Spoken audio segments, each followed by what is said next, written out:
বাংলাদেশ একটি গভীর সংকটময় মুহূর্তের মধ্য দিয়ে যাচ্ছে।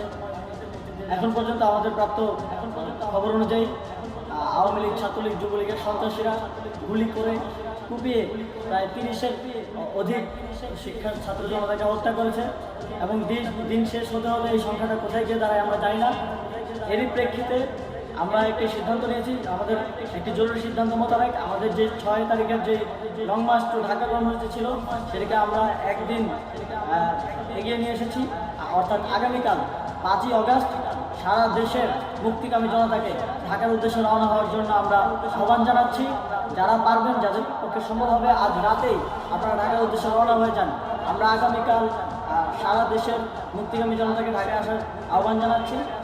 বিশেষ করে ঢাকার আশেপাশে যে জেলাগুলো আছে আপনারা দায়িত্ব নিয়ে মসজিদের মাইকে ঘোষণা দিয়ে যাদেরকে পাবেন সবাইকে নিয়ে ঢাকার উদ্দেশ্যে রওনা হন। এই লড়াই আমাদের জন্য একটি চূড়ান্ত লড়াই। আমরা চূড়ান্ত ঘোষণার জন্য প্রস্তুত, আমরা গণভবনের দিকে যাত্রার জন্য প্রস্তুত এবং সেই উদ্দেশ্যেই আপনারা সবাই ঢাকা আসুন।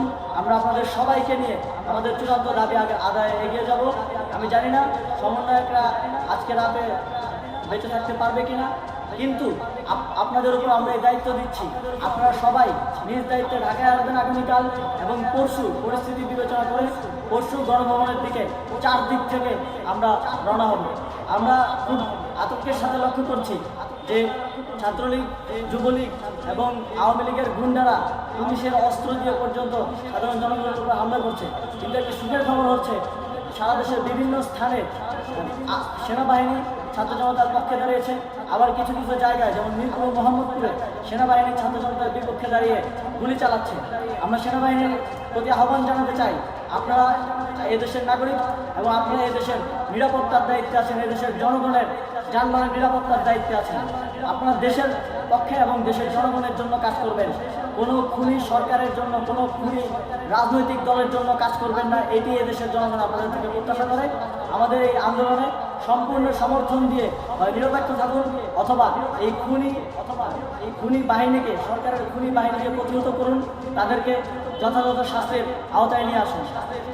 যেই কারফিউ সরকারের পক্ষ থেকে ঘোষণা করা হয়েছে, আমরা স্পষ্টভাবে বলতে চাই সেনাবাহিনী এই ধরনের কোনো কারফিউ বাস্তবায়নের জন্য মাঠে না নামে। যদি মাঠে নামে তাহলে সেনাবাহিনী স্পষ্টভাবে অফিসিয়ালি জনতার বিরুদ্ধে দাঁড়াবে। আমরা চাই না সরকারের এই ষড়যন্ত্র সেনাবাহিনী পাদি। সেনাবাহিনীকে জনতার বিরুদ্ধে দাঁড়ানোর যে ষড়যন্ত্র সরকার রচনা করছে সেটিতে সেনাবাহিনী পা দেবে না, এই বিশ্বাস আমরা রাখতে চাই।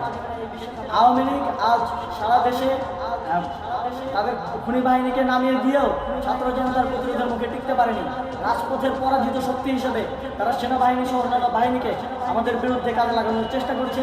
এই চেষ্টাকে, এই ষড়যন্ত্রকে ব্যর্থ করতে হবে এবং আগামীকাল সারা দেশে মসজিদে মসজিদে ঘোষণা দিয়ে ঢাকার উদ্দেশ্যে আপনারা রওনা হন। প্রত্যেকটি পরিবার থেকে অন্ততপক্ষে একজনকে ঢাকার উদ্দেশ্যে রওনা করে দিন, এই ইতিহাসের সাক্ষী হতে, একটি নতুন বাংলাদেশের অভ্যুদয় ঘটানোর একজন কর্মী হতে। ধন্যবাদ সকলকে।